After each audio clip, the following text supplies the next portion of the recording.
자, 그래서 어쨌든 요 2차 방어는 항원 항체 반응이 핵심이다 이거야. 그지? 그러면 이제 항원이 들어왔을 때 그거랑 결합할 수 있는 항체가 이제 어떻게 생기냐? 그게 이제 중요한 거야. 그게. 그걸 보도록 합시다. 2차 방어가 이제 일어나는 과정인 거지. 그러려면 그 다음 페이지 넘겨보면 아까 여기 잠깐 썼었는데 림프구라는 거에 대한 얘기를 좀 해야 돼. 림프구.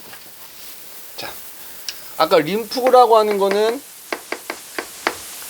백혈구의 일종이라 그랬잖아. 그래서 아까 뭐 T림프구, B림프구 썼는데 일단 T림프구가 있어. B림프구가 있어. 자, 림프구 어디서 만들어진다고? 림프구도 백혈구 일종이기 때문에 생성되는 거는 골수다. 그지? 생성되는 건 골수야.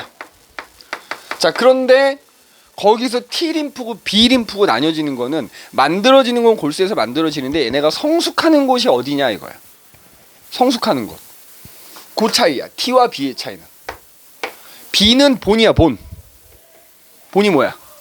골수지, 골수. 뼛속이 골수거든. 그러니까 B림프구라는 애는 골수에서 만들어지고 골수에서 성숙하는 거야. 성숙하는 게 골수야.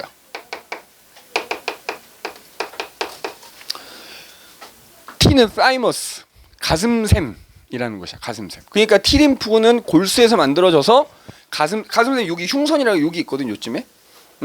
그래서 가슴샘이라는 곳에서 성숙하는 애다. 근데 이 T림프구는 또 두 가지로 나뉘어. 자, 세포 독성 T림프구라는 애가 있고요. 보조 T림프구라는 애가 있어. 그래서 일단 핵심은 얘야. 보조 T. 그지? 그럼 어떤 차이가 있느냐?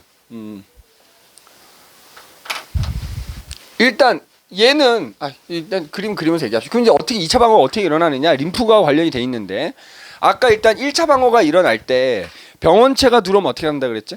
어떤 여러 가지 화학 물질 뭐 히스타민이니 하는 여러 가지 화학 물질에 의해서 식세포, 대식세포가 그 상처 부위로 이동을 해 가지고 숄라당 식균 작용 잡아먹는다 그랬지? 근데 대식세포들 중에 일부 애들은 그냥 처묵처묵만 하는 게 아니라 그 항원을 먹어서 소화시켜. 그러면서 그 항원들을 조각내. 그래서 만약에 여기에 어떤 이렇게 대식세포가 있다고 합시다. 대식세포가 이제 백혈구니까 이렇게 있어. 그러면 얘가 예를 들어서 어떤 식균 작용을 한 거야. 이게 세균을 이렇게 먹었어. 그럼 얘가 먹으면서 분해하면서 조각을 내 가지고 쉽게 하면 지 표면에다 이렇게 붙여. 이 항원 조각을 표면에 붙여버리는 거야. 그러면은 이걸 항원 제시라고 하거든. 항원 제시. 그러면 여기 보조 T림프구 있지. 보조 T림프구도 항체처럼 결합 부위를 가지고 있거든. 그래서 요 항원 조각 낸 거랑 결합 부위가 맞는 요 녀석 보조 T림프구가 그 항원 조각하고 결합하는 거야. 그래서 이 항원이 뭔지를 인식을 하는 거야. 알겠어? 요 과정 뭐라고 한다고? 대식세포가 식균작용을 통해서 항원을 병원체를 식균작용하면서 조각내하고 표면에 붙인다고. 요걸 뭐라고 한다고? 항원제시. 항원제시. 항원제시. 그러면 거기에 보조 T림프구가 와서 결합하면서 그 항원이 어떤 항원인지 인식을 하는 거야. 알겠니? 그러면 그 인식한 보조 T림프가 가요. 가서 누구한테 가냐면 B림프구한테 갑니다. 자, 이때 B림프구는 아직 활성화가 안 돼 있는 거야. 그래서 얘가 항원을 인식한 다음에 그걸 가지고 B림프구를 활성화를 시켜. 자고 있던 놈 깨운다 이거지. 그러면 이 B림프구가 분화됩니다. 분화가 돼. 분화가 되면서 기억세포라는 게 만들어지고요. 그리고 나서 거기 지금 페이지로 니네 저기 그림이야. 그 66페이지 뭐 중간 밑에 있는 그림을 만드는 거지. 그지? 얘가 형질세포라는 거 이렇게 형질세포와 기억세포라는 걸로 이렇게 분화를 합니다. 분화한다 그래. 분화. 나뉘어지는 거야. 그러면 이때 자 기억세포는 말 그대로 뭐겠어? 기억만 하고 있는 애인 거야. 이 항원이 어떤 항원인지를 기억하는 세포가 만들어지는 거야. 그리고 형질세포가 만들어진다 그랬죠. 그럼 얘가 이제 비로소 이 항원하고 결합할 수 있는 아까 얘기했던 뭐야? 항체를 만들어내. 항체를 소량 만들어냅니다. 소량. 알겠어? 항체를 소량 만들어낸다.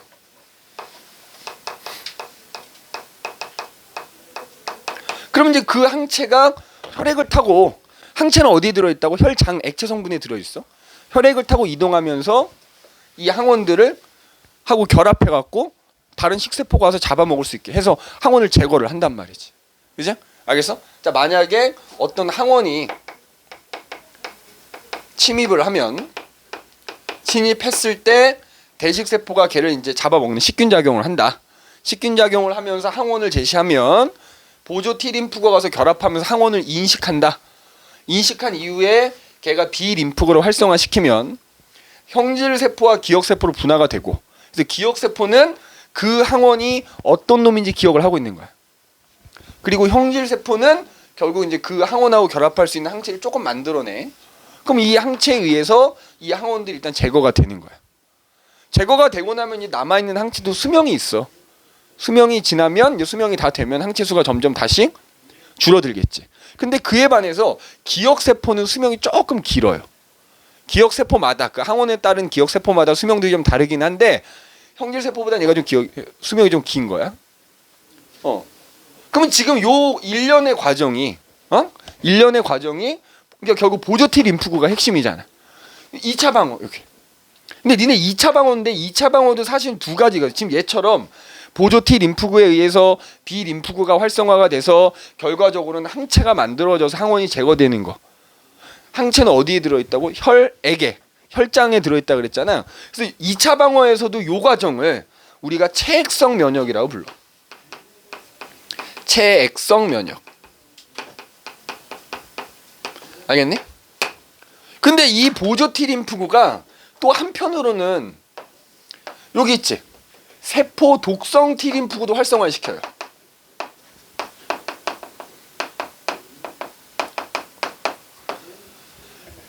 얘도 얘만 활성화시키는 게 아니라 얘도 활성화시켜버려.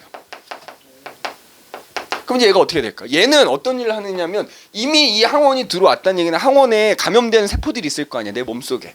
걔를 찾아다니면서 걔를 죽여버립니다. 항원에 감염된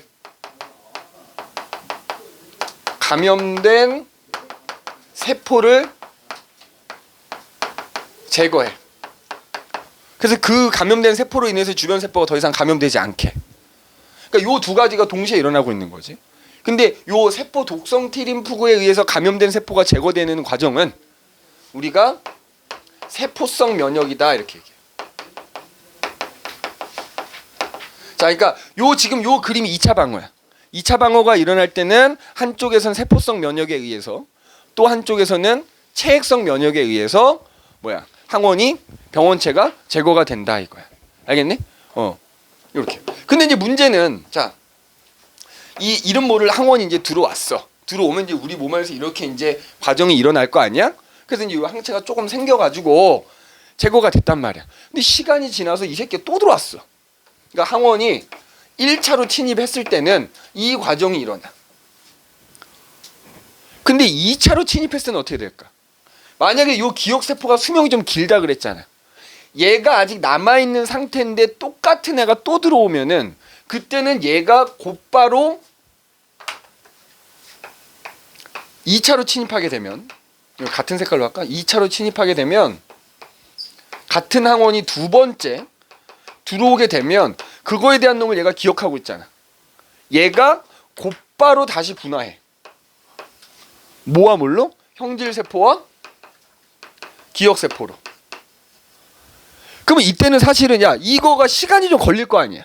예를 들어 만약 처음 들어왔을 때는 얘가 식균작용을 하고 그 식균작용에 의해서 항원이 인식되고 B림프가 활성화가 돼서 항체가 생길 때까지 시간이 좀 걸리는 반면에 기억세포가 만들어지겠지 그때. 근데 그리고 난 다음에 두 번째 똑같은 애가 들어오면 그땐 이미 기억을 하고 있으니까 이 과정은 생략될 거 아니야. 곧바로 분화가 되면서 형질세포와 기억세포 분화가 되면서 이 형질세포가 이번에는 순식간에 항체를 대량으로 만들어내.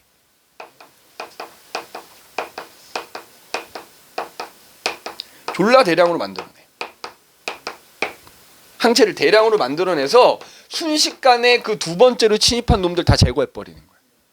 그러니까 봐. 처음에 들어왔을 때는 항체를 만들어내기까지 시간이 좀 걸리는 거야. 그러니까 사실 그 사이에 내 몸에서 어떤 증상이 나타날 수 있지. 그래서 우리 감기 걸렸, 뭐 예를 들어 독감이라고 생각을 해봐. 내가 독감에 태어나서 처음 걸렸어. 그러면 독감도 결국 시간이 지나면 이제 항체가 생기면서 제거가 돼서 낫게 될 텐데 그 나을 때까지 시간이 좀 걸리니까 그 낫기까지 내가 막 열이 나오고 막 계속 증상에 시달릴 거 아니야. 근데 만약에 그 독감을 또 똑같은 바이러스에 의해서 계속 또 독감이 이제 걸렸다 나았는데 그 똑같은 바이러스가 또 들어왔어. 그럼 그때는 순식간에 항체를 많이 만들어 제거해 버리니까 나한테 증상이 안 나타나. 그러니까 내 입장에서는 독감에 걸렸는지도 몰라. 이해됐어? 그렇게 되는 거야. 이 원리를 이용해서 니네 예방주사 맞는 거야. 그럼 예방주사라는 게 뭐야? 미리 그 항원이 해당 항원이 있을 거 아니야. 그걸 좀 약하게 만든 다음에 내 몸속에 주사 형태로 주입해. 그럼 내 몸에서는 그 녀석을 항원으로 인식을 해가지고 이 과정이 일어나겠지. 그래서 항체가 조금 만들어져서 그 예방주사 안에 들어있던 항원이 다 제거가 되겠지. 그리고 그러면 중요한 건 기억세포가 만들어져 있다는 거야. 근데 그 상태에서 실제로 내가 그 항원에 감염돼. 그럼 어떻게 돼? 안 걸려. 왜? 기억세포가 순식간에 항체를 대량으로 만들어버리니까. 그래서 독감, 예를 들어 독감 예방주사 맞는다 그러면 독감은 인플루엔자 바이러스라는 것 때문에 걸린다 그랬잖아. 약하게 만들어서 집어넣는 거야, 예방주사로. 그럼 내 몸 안에서 그 인플루엔자 바이러스에 대한 기억세포가 생기는 거지. 그리고 요 놈은 이제 그 예방주사에 들어있던 인플루엔자 바이러스 제거하는 거고. 그러면 이제 내 몸 안에 인플루엔자 바이러스에 대한 기억세포가 생겨져 있는데 실제로 내가 인플루엔자 바이러스에 감염이 되잖아. 그럼 얘 때문에 얘가 항체를 순식간에 대량으로 확 만들어내면서 그 진짜 들어온 인플루엔자 바이러스를 제거해버리니까 독감에 안 걸린다고. 이게 예방주사의 원리야. 그죠? 예방주사 원리야. 근데 왜 독감 예방주사 1년에 한 번씩 맞으라 그래? 기억세포 수명이 1년인 거야. 1년쯤 지나면 이게 사라지니까. 그죠? 그때 되면 또 예방주사 맞아서 기억세포 또 만들어 놓는 거야. 근데 예를 들어서 니네 앞에서 그 천연두 수두 있지, 수두. 수두도 요즘에는 거의 안 걸려. 그지? 왜? 니네 태어나자마자 다 예방주사 맞았거든? 그러면 수두 예방주사를 맞지. 그럼 마찬가지 똑같은 과정에 의해서 내 몸속에 수두균에 의한 천연두균에 대한 기억세포 생겨 있겠지. 그러고 나서 수두 안 걸린다? 왜 안 걸릴까? 그리고 혹은 수두가 걸렸다 하더라도 걸렸다 나으면 안 걸려. 그 다음에는. 왜 그럴까? 평생 가는 거야, 얘는. 수두균에 대한 기억세포 평생 가는 거지. 특별한 일 없으면. 그지? 그러니까는 한 번 맞으면 물론 이제 예방주사를 맞는다고 무조건 안 걸리는 건 아니야. 그 보통 예방주사 맞았을 때 효과가 한 40% 정도 되면은 성공적인 예방주사다라고 하더라고. 그러니까 10명한테 예방주사 놨는데 4명 정도가 안 걸리면 그거는 뭐 훌륭한 백신이다 이렇게 얘기를 한다고는 하는데 아무튼 사실 요 과정을 이용한 거야. 그러면 그때 자 여기서 야 그럼 이렇게 지금 1차 방어하고 2차 방어 얘기하고 있고 지금 여기 지금 2차 방어가 일어나는 과정인 건데 대식세포가 식균 작용하는 거 2차 방어일까 1차 방어일까? 1차야 1차. 니네 1차고 2차가 별개가 아니라니까? 1차 방어가 일어나면서 2차 방어도 일어나고 있는 거야. 그러니까 1차 방어가 일어나야 2차 방어가 일어날 수 있는 거지. 그렇잖아. 얘가 이거를 잡아먹는 식균 작용이 일어나지 않으면 2차 방어 못 일어나겠지. 항원을 제시를 안 해주는데. 따지면 요거는 이제 1차 방어에 해당이 되는 거다. 대식세포가 식세포 작용, 식균 작용을 하는 건 1차 방어에 해당되는 거고 그로 인해서 이렇게 림프구에 의해서 2차 방어가 일어나게 된다. 그럼 요거를 지금 그래프로 나타낸 게 67페이지에 나와 있는 거예요. 67페이지. 그 그래프 탐구 분석이라고 돼 있는 거 있지. 항체가 없이 세포성 면역이 있을 수가 있어요. 항체가 없이. 있어야지. 예를 들자면 얘도 이렇게 하지만 아까 얘기했던 NK 세포 있지. 걔도 이렇게 하거든. 그러니까는 항체가 없어도 세포성 면 말 그대로 세포에 의해서 면역 작용이 일어난다는 얘기니까. 그죠? 근데 보통은 요 두 개가 같이 나오니까. 그 항체가 어디 그림? 그 중간 음. 아 그러니까 그 중간 그림은 지금 요 과정을 그림으로 나타내 준 거지. 같이 일어나겠지. 그럼 여기 세포 T세포 붙어 있는 이거는 항체가 아니에요. 뭐? 회색을 이렇게 피하는 T세포. 아 그러니까 요거야 요거. 그러니까 T 세포도 이게 T 세포가 T 림프구거든. 그 결합 부위를 가지고 있어. 그 제시되는 항원하고 결합할 수 있는 부위를 갖는 T 세포가 있어요. 그러니까 대식 세포가 항원 제시를 하잖아. 돌아다니는 거야. 그럼 T 세포들이 쭉 있을 거 아니야. 그럼 걔네마다 결합 부위가 조금씩 다른 거야. 그러면은 항원 됐고 항원 이렇게 붙인 다음에 돌아다니다가 얘랑 결합 부위가 맞는 T 세포를 만나면 딱 인식하게 되는 거지. 그러면 그 결과 항체가 만들어지는 거. 그러면 그거가 또 세포 독성 T 림프를 활성화시키는 거고. 이렇게 되는 거지. 오케이? 응. 거기 보면 뭐 이제 세포 독성 T 그러니까 지금 그 그림에서는 얘가 얘랑 그냥 결합한 걸로 또 돼 있기도 하잖아. 어차피 제시니까. 근데 보통은 이렇게 나오거든. 얘가 얘도 활성화시키고 얘도 활성화시킨다. 근데 지금 그림에서는 혼동스러운 게 얘가 다이렉트랑 얘랑 결합한 거지. 근데 얘도 T 림프구니까 사실 결합 부위를 가지고 있겠지. 그러니까 얘가 항원 제시를 하면 얘는 얘대로 또 여기 결합해서 얘가 활성화시켜서 항체가 만들어지는 것도 일어나고 얘는 또 얘대로 결합해서 감염된 세포 찾아가서 죽일 수 있다 이거지. 그지? 그냥 요걸로 기억해두면 그냥 돼. 요걸로 기억해두면. 오케이? 그리고 이제 요 과정에 대한 그래프가 거의 67페이지 탐구 분석에 나와 있는 건데 별표 100만 21개 하시면 돼요. 그지? 그 그래프. 탐구 분석에 나와 있는 그래프 있지? 100만 21개 하시면 돼요. 굉장히 중요하고 무조건 시험에 나오는 거다. 그지? 자, 그럼 여기다 이제 봐볼게. 요 그림을 토대로 지금 그래프를 그리는 거예요. 자, 지금 이거는 내가 테스트를 봐도 무조건 나올 거고요. 학교에서 시험 볼 때도 이 그래프를 기반해서 무조건 시험에 나오니까 이 방어작용에서는 자, 여기가 세로축이 항체 농도야. 그 다음에 여기가 시간인 거야. 맞니? 자, 내 몸으로 항원이 첫 번째로 이제 침입을 했어. 그럼 어떻게 된다고? 이 그림 봐봐. 침입하게 되면은 식균 작용이 일어나고 그 보조 T 림프구에 의해서 B 림프가 활성화돼서 항체가 조금 생긴다 그랬지. 그러면 항체가 생길 때까지 시간이 조금 있는 거잖아. 시간이 좀 걸리잖아. 침입하자마자 생기는 게 아니라 침입하면 이 과정이 일어나야 되니까 시간이 좀 걸린다고요. 그래서 시간이 어느 정도 지나면 항체가 이제 조금 생기지. 그럼 그 조금 생긴 항체가 이 항원들을 제거를 하겠지. 맞아? 그럼 제거하고 나면 이제 시간이 지나면 항체가 다시 줄어들지. 이렇게 농도가. 줄어들지만 이때 뭐는 생겨져 있다? 기억세포는 생겨져 있는 거야. 그래서 이제 항체가 이 A라는 항원이라고 칠게. 그래서 A라는 항원에 대한 기억세포는 여기 안 써있지만 생겨 있는 거지. 항체가 생겼다라는 건 기억세포도 이미 생겼다는 얘기야. 그러다가 이제 시간이 지났는데 만약에 A 항원이 이때 또 들어온 거야. 2차로 두 번째 미련을 못 버리고 또 들어왔어. 그럼 어떻게 된다고? 이미 기억세포가 아직 남아있는 상태라면 걔랑 반응하는 거야. 2차 침입했을 때. 그래서 그 결과 이 과정 생략되고 곧바로 형질과 기억으로 분화되면서 얘가 항체를 대량으로 만들어내죠.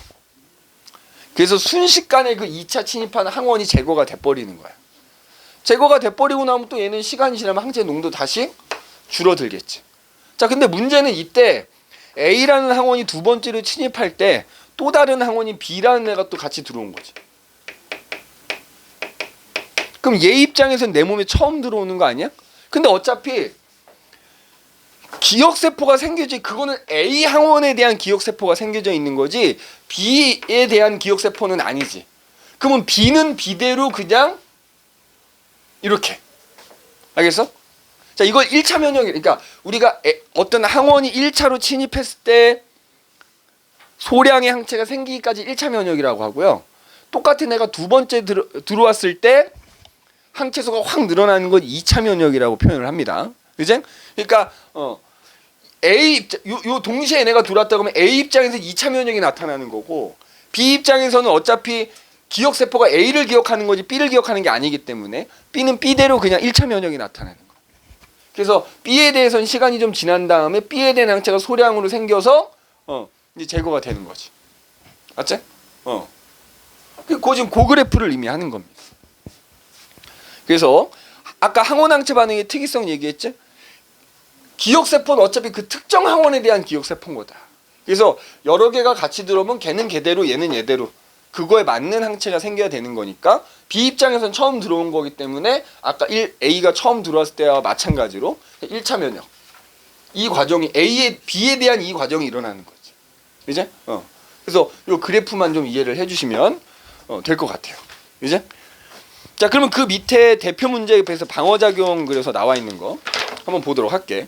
자, 그림은 항원 X를 1, 2차에 걸쳐서 같은 양으로 G한테 주입을 했을 때 혈중 항체 농도를 나타내는 것이다.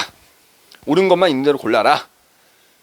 자, 지금 보면은 지금 그냥 요 그림 갖고 얘기합시다. 요 그림 갖고 얘기하자면은 G한테 X라는 항원을 지금 요때 주입을 한 거야. 그리고 요때 이제 X라는 항원을 2차로 주입을 한 거지. 그랬을 때 항체 변화가 지금 그렇게 나타났는데 지금 구간 1이 여기야, 여기. 이제 여기가 구간 1이야. 자, 그럼 보기를 봐봅시다. 구간 1에서 항체 생성 과정은 2차 방어 작용이냐?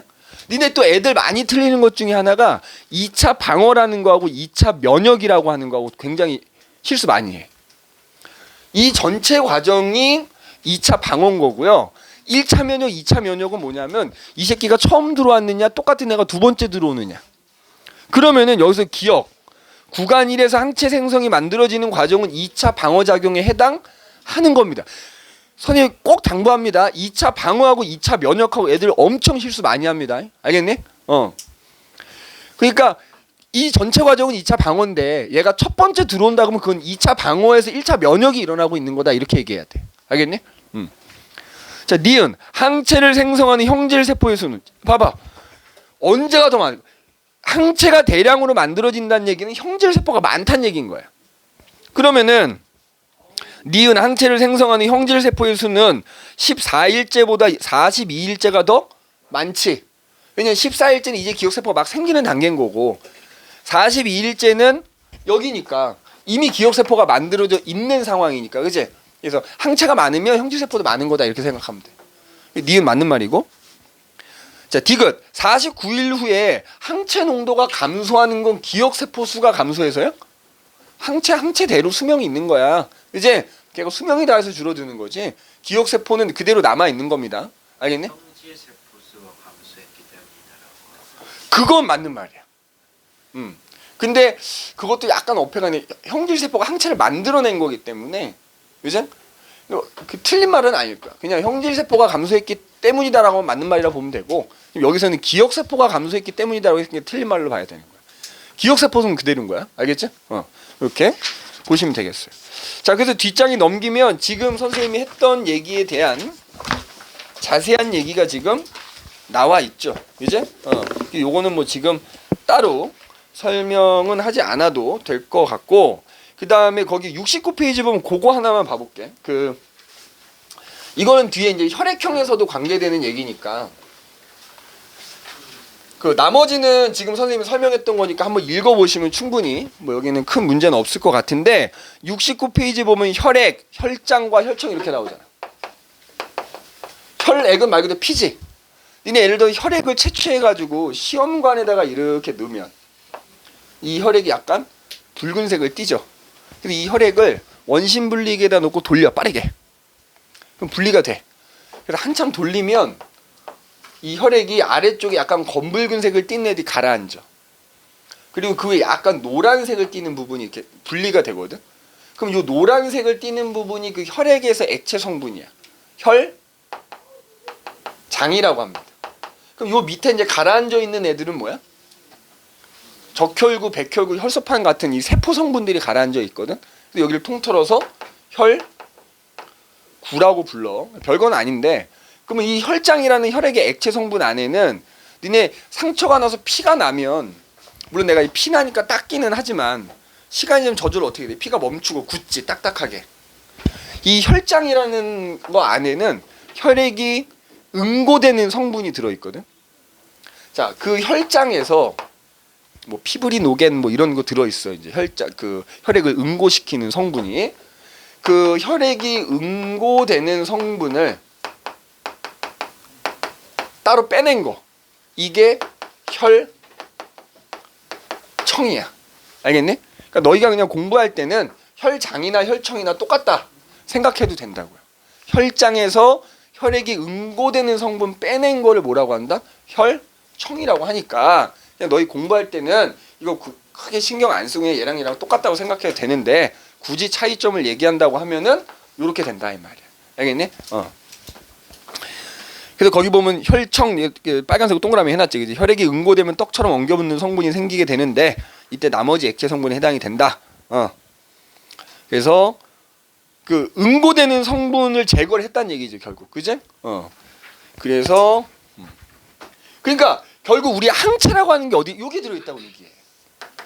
그러니까 내가 만약에 혈청을 분리해내면 그 안에 소위 말하는 항체가 들어있게 된다. 그지? 그래서 그 면역 혈청 뭐 이라고 부른다라는 얘기야. 뭐 특별한 건 없으니까 그렇게 보시면 될 것 같고. 그 다음에 니네 그 밑에 보면 특이적 방어작용과 비특이적 방어작용 옆에 그래프 하나 나와 있지. 그 그래프도 사실 시험에 되게 잘 나오는데 어떻게 해서 나오냐면은 X, Y, Z를 안 알려주고요. 그냥 문제 조건을 주고 니네 그걸 찾게끔 나와. 요 그래프도 어렵진 않아요. 보면은. 요건 나중에 뒤에 실제로 문제 풀 때 나오면 그때 가서 한번 풀어보는 걸로 하고요. 여기는 그냥 넘어가도 될 것 같아. 그러면 이제 70페이지 가보면은 그래서 이 면역과 관련된 질병 그래서 면역 관련 질병. 그래서 아까 잠깐 언급했던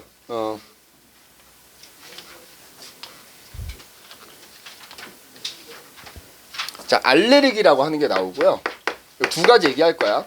알레르기는 이제 면역 관련 질환에서 나오는 거고 또 하나 아까 이제 백신에 대한 얘기를 할 거라고. 백신에 대한. 자 알레르기가 뭐냐? 자 일반적으로 이거 봐봐. 먼지라든가 그 다음에 예를 들어 뭐 꽃가루라든가 뭐, 뭐 등등등 대표적인 게 이제 먼지, 뭐 꽃가루 혹은 뭐 예를 들어 음식에 들어있는 특정 성분, 뭐 이런 것들이 있을 거 아니야. 그러니까 이런 것들이 보통의 경우에는 몸에 들어오더라도 일반적인 사람들은 항원으로 인식을 안 해. 일반적인 경우 이거 항원으로 인식 안 한단 말이야.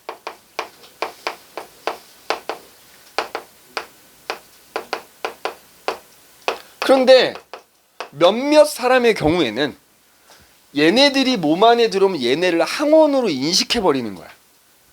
자, 특이한 경우라고 쓸게. 특이한 경우에는 이걸 항원으로 인식해버린다. 그럼 아까 앞에 얘기했던 1차 방어 잘 떠올려봐. 피부 혹은 점막에 혈관하고 그 피부 점막 사이에 뭐가 있다고? 비만세포라는 애가 있다 해서 비만세포. 맞지? 비만세포라는 애가 있다 그랬어? 그러면은 비만세포에는 뭐가 있다 그랬지? 히스타민이라는 화학물질이 이렇게 들어있다 그랬잖아. 그럼 아까 1차 방어 생각하면 상처가 났을 때 얘가 히스타민 분비하잖아. 그래서 상처 부위가 부어오르고 그쪽으로 이제 식세포가 모인 거잖아. 그럼 봐. 비만세포가 점막에 분포를 한단 말이야. 피부에도 있고 피부 아래 점막 이 내장기관 벽에 이렇게 점막 식도 같은 점막에도 이제 막 분비 존재를 하는데 예를 들어서 어떤 꽃가루가 들어온 거야. 일반적인 사람이면 꽃가루 그냥 아무렇지 않은 거야. 그런데 만약에 어떤 꽃가루가 들어오잖아. 그러면 이 사람은 소위 말하는 이제 알레르기 증상이 나타나는 사람은 이 꽃가루를 항원으로 인식해 버리는 거야. 항원으로 인식하면 뭐가 생기겠어? 이거에 대한 항체가 생겨 버릴 거 아니야 몸 안에서. 맞지? 그럼 아까 우리 여기 얘기했던 그 과정에서 이제 항체가 생겨 버리는 거야. 근데 그 항체가 특이한 게 요 비만세포랑 이 항체가 결합해 버려 이렇게. 자 만약에 내가 우리가 이제 이렇게 알레르기 증상이 이제 나타나는 걸 얘기하는 건데 이렇게 다른 사람한테 항원이 아닌 걸 항원으로 인식하잖아. 그럼 그 사람한테는 얘네들이 알레르기를 유발하는 물질이 되는 거거든. 알레르겐이라고 표현해. 알레르겐. 그래서 만약에 알레르겐에 해당되는 물질이 내 몸에 처음 들어와. 그러면 다른 사람 같은 경우는 항원으로 인식을 안 할 텐데 이 사람은 항원으로 인식을 해버려가지고 그거에 대한 항체가 생긴다고. 그러면 그렇게 해서 생긴 항체가 이 점막에 있는 비만 세포랑 결합해버리는 거야. 자, 지금까지 문제가 없어. 그러면 이제 시간이 지나도 이 비만 세포에는 그 항체가 결합이 돼 있는 상태거든. 근데 처음에 알레르기 들어왔을 때는 아무런 증상이 나타나지 않는 거야. 근데 그 알레르겐이 또 들어온 거야. 2차로. 그러니까 내가 예를 들어서 태어나가지고 꽃가루에 처음 노출이 된 거야. 근데 알고 보니까 내가 꽃가루에 알러지가 있는 사람이다 그러면 일단 꽃가루가 처음 들어왔을 때는 딱 여기까지만 일어나. 증상은 안 나타나. 근데 그 꽃가루에 또 꽃가루가 내 몸속에 또 들어오지. 그러면 그때는 이미 항체가 비만 세포하고 결합을 하고 있는 상태다 보니까 꽃가루가 들어오면 얘랑 결합해 버린다 이렇게 항체는. 그러면 그것 때문에 여기서 얘가 히스타민을 막 분비해 버려. 그러면 상처가 안 났음에도 불구하고 점막에 있는 비만 세포가 히스타민을 막 분비하니까 그 점막이 어떻게 돼? 마치 상처 난 것처럼 부어오르는 거야. 이게 알레르기. 근데 그 점막이 부어오르는 게 기도에서 부어오르면 호흡곤란이 올 수 있는 거야. 그죠? 선생님처럼 코 속에 있는 점막이 부어오르면 코가 막히고 콧물이 나고 하는 알레르기성 비염이 되는 거고. 도대체 내가 병원을 가봤어. 도대체 어디에 알레르기가 있습니까? 검사하더라고. 여기다가 소위 말하는 알레르겐에 해당되는 항원에 해당되는 애를 한 20개를 여기다 반으로 콕콕콕 다 놔. 표시해 놔. 그럼 한 30분 기다려. 그러면 그 중에서 부어오르는 게 있어. 그럼 그놈에 대해서 내가 알레르기가 있는 거거든. 또 뭐가 하나 부어올랐어. 의사 선생님 만나러 들어갔지. 도대체 뭐에 알레르기가 있습니까? 진먼지 진드기에 알레르기가 있대. 근데 진먼지 진드기도 이 새끼들이 미국산이 있고 뭐 유럽산이 있고 뭐 그렇대. 도대체 어디 산 진먼지 진드기냐? 유럽산 진먼지 진드기래. 이제 아무튼 근데 진먼지 진드기가 어디에 많지? 침대에 많지. 침대. 이제 그래서 침대보도 사실은 군대 가면 그 군인들이 일요일날 할 일 없어갖고 이 담요 털어가지고 햇볕에 널어놓는 게 아니고 살균 작용 시키는 거야. 그 진먼지 진드기 제거하는 거지. 그래서 이불도 이제 사실은 주기적으로 세탁도 좀 자주 하고 자주 털어주고 해야 되는데 그 잘 않게 되지 사실은 하다 보면 그죠? 니네는 엄마가 해야 되니까 엄마가 힘들어서 안 하실 거고 선생님은 선생님이 해야 되니까 힘들어서 안 해. 그냥 사는 거지. 그래서 내가 물어봤어. 알레르기가 나을 방법은 있습니까? 없대. 알레르기는 불치병이랍니다. 이미 생겼기 때문에. 그러니까 단지 증상이 줄어드느냐 심해지느냐의 차이가 있대. 그래서 니네 왜 알레르기 증상이 심하게 나타나면은 선생님 같은 경우 약 먹거든. 근데 그 약에 보면 써 있어. 항히스타민제 이렇게 써 있어. 그러니까 히스타민 분비를 좀 억제시켜 주는 거지. 그러면 좀 덜 부어오르니까. 그지? 그래서 이게 알레르기 증상이다. 라는 알레르기도 시험에 되게 잘 나옵니다. 그지? 그러니까 알레르기 실질적인 증상은 언제 나타난다고? 알레르겐이 처음 들어왔을 때가 아니라 두 번째 들어왔을 때 그 알레르기 증상이 나타나는 겁니다. 알겠니? 처음에 노출됐을 때 항체가 생기는 거고 두 번째 실제로 들어왔을 때, 그지? 두 번째 들어왔을 때 그렇게 되는 거다. 자, 그 다음에 지금 면역 관련 질환인 거잖아. 자, 에이즈. 대표적인 면역 관련 질환이고, 그지? 옛날에는 걸리면 무조건 죽는다 그래가지고 이제 이제 다 살았다라고 우스갯소리로 얘기하기도 했던 질병이 있어요. 자, 얘는 HIV 바이러스에 감염이 되면, 그지? 나타나는 질병인데, 자, 중요한 거는 왜 면역 관련 질환이냐면 요 새끼가 T 림프구만 공격합니다. 요 바이러스가 누구 공격한다고? T 림프구. 그 중에서도 이제 보조 T 림프구만 주로 공격하는 애라고 보면 돼. 그래서 얘도 마찬가지로 거기 70페이지에 나오는 그래프만 좀 이해를 해주면 되는데, 자, 세로축에 봐. 세로축은 내 몸속에 들어온 HIV 바이러스의 농도 또는 T 림프구의 농도를 지금 나타내고 있지. 자, 그러면 봐봐. 예를 들어서 내가 여기 이렇게 지금 나타났지. 여기 감염됐을 때, 내가 만약에 HIV 바이러스에 감염이 됐어. 어떻게 감염돼요? 정상적인 사람은 특별히 감염될 일이 별로 없지. 주로 HIV 바이러스는 에이즈에 걸리는 사람과 성관계를 했을 때 보통 체액을 통해서 감염이 되기 때문에, 혹은 엄마가 에이즈에 걸렸어. 근데 그 상태에서 임신했어. 애기 걸립니다. 왜냐하면 바이러스는 태반을 통과할 수 있거든. 그럼 엄마 몸 안에 HIV라 바이러스가 그죠? 잔뜩 있는 상태에서 임신을 하게 되면 태반을 통해 아기한테 건너가는 거지. 그럼 걔는 무슨 죄야? 태어나면서부터 에이즈가 되는 거지. 근데 요즘은 이제 에이즈 치료제가 거의 개발 단계에 와 있다 그래. 굉장히 오래 몇십 년 걸렸지 지금. 그죠? 그래서 이제 에이즈도 옛날처럼 불치병이라는 얘기는 안 하고 이 바이러스의 농도만 조절을 하는 거야. 주사 같은 거 맞아가지고 그 바이러스 농도만 일정 수준 이하로 떨어뜨려 주면 정상적인 생활을 할 수 있다 그러긴 하더라고. 근데 국가에서 관리하는 질병이죠. 어쨌든 국가에서 관리하는 질병이야. 그럼 감염이 되면 처음에는 거기 그래프 봐봐. 처음에는 HIV 바이러스 농도가 확 높아질 거 아니야. 근데 일단은 내 몸의 면역 체계가 정상적인 상황이라면 일단 얘가 어떻게 되지? 줄어들겠지. 시간이 지나면. HIV 바이러스가. 맞죠? 아까 얘기했듯이 보조 T 림프구에 의해서 B 림프구가 활성화가 돼서 항체가 생기니까 일단 줄어드는데 완전히 제거가 안 되고 조금 남아 있는 거야. 그럼 이 조금 남아 있는 HIV 바이러스는 뭐를 공격한다고? 보조 T 림프구를 제거를 하는 거야. 그러니까 보조 T 림프구가 제거가 되면 B 림프구가 활성화가 안 될 거고 항체가 안 생길 거 아니야. 그러니까 시간이 지날수록 HIV 바이러스는 점점 증가하게 되는 거지. 반면에 거기 나와 있는 것처럼 지금 봐봐. 시간이 지날수록 T 림프구, 보조 T 림프구의 수는 점점 줄어드는 거야. 그럼 니네 에이즈는 왜 죽냐면 에이즈 바이러스가 많아져서 죽는 게 아닙니다. 에이즈 바이러스, HIV 바이러스가 많아져. 그럼 굉장히 많아지면 일단 내 몸속에 T 림프가 거의 없다고 봐야 돼. 그렇지. 그러면 그 상태에서 감기에 걸리잖아. 독감에 걸리면 그 바이러스를 제거한 항체가 안 만들어지니까 죽는 거야. 그러니까 합병증으로 죽는 거지. 합병증으로 쉽게 말하면. 다른 질병에 의해서 죽는 거지 에이즈 자체로 죽는 게 아니다 이거지. 그래서 에이즈가 무서운 거야. 그죠? 이것도 명심해야 돼. T 림프구가 나중에 가면 거의 바닥나기 때문에. 그러니까 생각해봐. 얘를 만약에 농도를 줄여주면 어떻게 돼? 주사나 이런 걸 통해 줄여주면 T 림프가 다 좀 늘어나겠지. 그러니까 어느 정도 정상적인 생활은 할 수 있다고 그러긴 합니다. 알겠니? 그래서 요 알레르기하고 에이즈 그렇게 좀 봐주시면 될 것 같고요.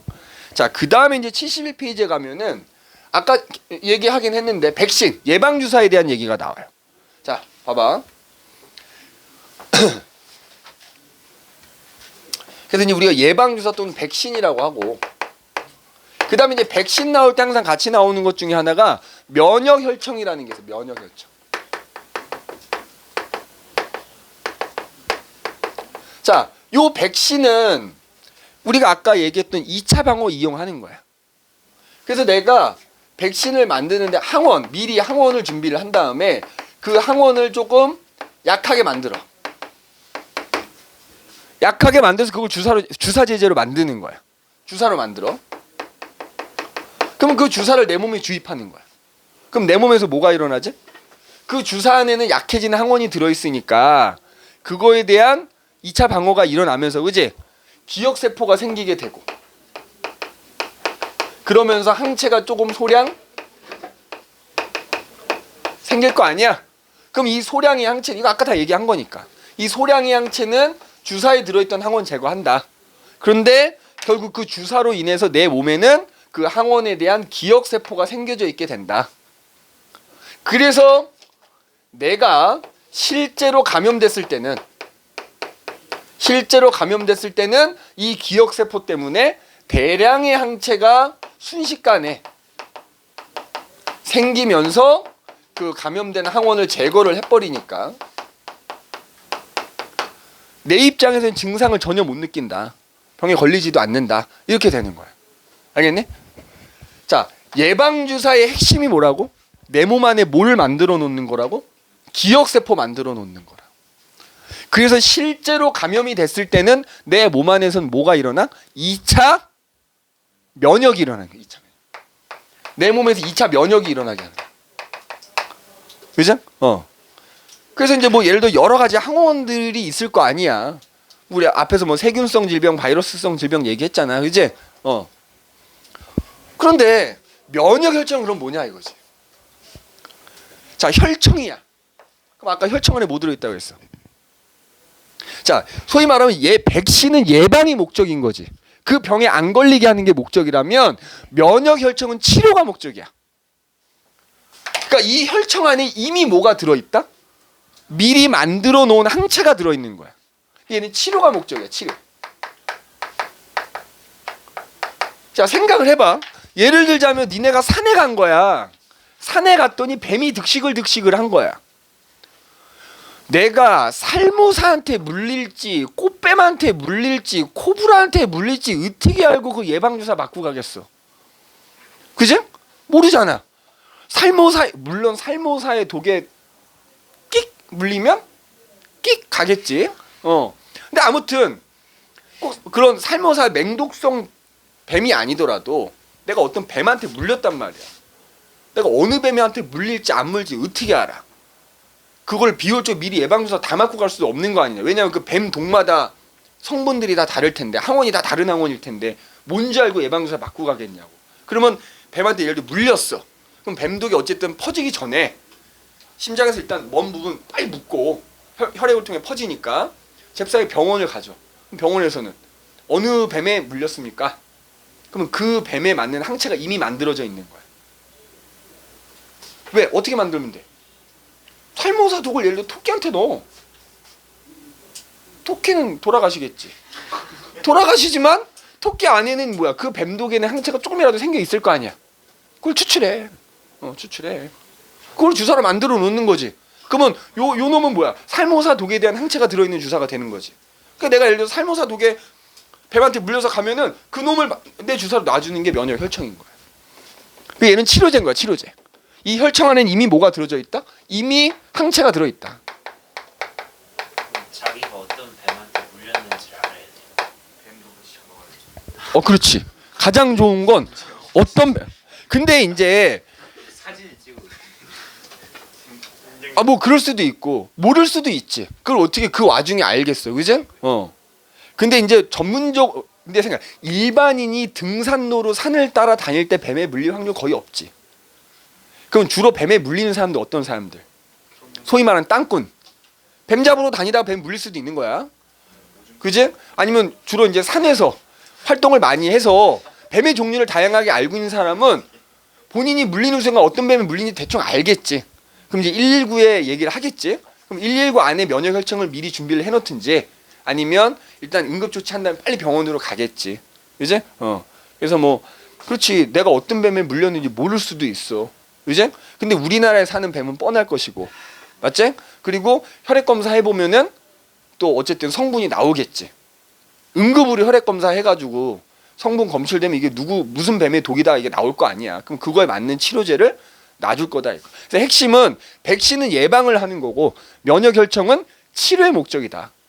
이미 그 혈청 안에는 미리 만들어 놓은 항체가 들어있는 거다. 그 차이만 기억해 주시면 돼요. 알겠니? 제가 지금 그거에 대한 실험이 나와 있는 거고요. 71페이지 탐구 분석에 보면 면역 혈청과 백신의 원리 그래서 나와 있죠. 근데 이것도 시험에 되게 이렇게 실험 문제로 출제가 많이 돼요. 백신이 면역 혈청은 모르겠는데 백신 출제 많이 되니. 근데 면역 혈청도 은근히 잘 나와. 요 백신이랑 같이. 그러니까 요 실험 내용을 좀 잘 읽어 보시면 어렵지 않을 거다. 그럼 밑에 그 대표 문제 한번 봐봐. 면역 혈청과 백신 그래서 나오잖아. 자, 식염수 물이야 물. 물인데 니네 있잖아. 식염수라는 거 먹어보면은 약간 짭조름하거든. 자, 내 몸속의 농도랑 똑같은 농도의 물이야. 약간 뭐 인공 눈물 약간 식염수 같은 거야. 이거 살짝 보면은 내 몸의 농도랑 같은 물이야. 순수한 물은 아니지. 보통 생리식염수라고 하잖아. 내 몸의 농도랑 같은 농도의 어떤 그 약간 염수니까 약간 짜거든. 살짝 짜거든. 한 0.9% 정도 농도로 이렇게 들어있는 거. 자, 대표 문제. 그림은 병원균 X에 대한 서로 다른 두 가지 면역작용 가와나를 나타낸 거다. 자, 가를 보면 어떻게 돼? GA에다가 약화된 병원균 X를 주사를 했어. 그러고 나서 시간이 어느 정도 지나서 진짜 병원균 X를 주사를 했더니 살았어. 이거 뭐의 원리야? 이거 백신 예방주사 원리지. 그러니까 지금 가에서 A에다가 약화된 병원균 X를 주사를 하면 눈에 안 보이지만 걔 몸 안에 뭐가 만들어져? 기억세포가 만들어지니까 실제로 병원균 X를 주사했을 때 그 기억세포가 빠르게 항체 만들어내면서 죽지 않고 생존한 거다 이 말이야. 근데 나를 봐봐. 자, 병원균 X에 대해서 면역력을 가지는 동물로부터 혈청을 추출했다. 그럼 여기 뭐가 들어있는 거야? 그 병원균 X에 대한 항체가 이미 들어있는 거야. 그래서 B에다가 항체 집어넣으면서 동시에 병원균 주사를 한 거지. 그럼 여기서 정말 잘 나오는 것 중에 하나. 그러면 나의 경우에 기억세포 있어 없어? 안 생겨 있는 겁니다. 면역혈증 기억세포가 안 생기는 거야. 그냥 곧바로 항체 넣어준 거기 때문에 그거 시험 문제 무지하게 잘 나오거든. 꼭 기억해야 돼. 그래서 사는 거야 얘는. 그러면 이에 대한 설명으로 옳은 것만 골라라. 자, 생존한 GA에서는 2차 면역 일어난 거지. 이미 예방주사 맞을 때 1차 면역이 일어나서 기억세포가 생긴 거고 실제 병원이 들어오면 그 2차 면역이 일어나는 거지. 기억 맞는 말이고. 자, 니은 주사 GB에다가 주사한 혈청에는 X에 대한 형질세포가 들어있다. 이거 맞냐 틀리냐? 맞다고 보면 돼. 왜냐 항체가 들어있다는 얘기는 결국 형질세포가 들어있다는 얘기거든. 형질세포가 생겨야 걔가 항체를 만드는 거니까. 그래서 여기서는 니은을 맞다고 보면 되고. 디귿 G 이거 보기 이런 식으로 되게 많이 나온다니까. A, B에서 모두 기억세포에 의한 방어작용이 일어났느냐. 꼭 명심하십시오. 면역혈청은 기억세포가 생긴다 안 생긴다? 안 생긴다. 디귿은 틀린 말이다 이렇게 되는 거죠. 알겠니? 그렇게 봐주시면 되겠습니다.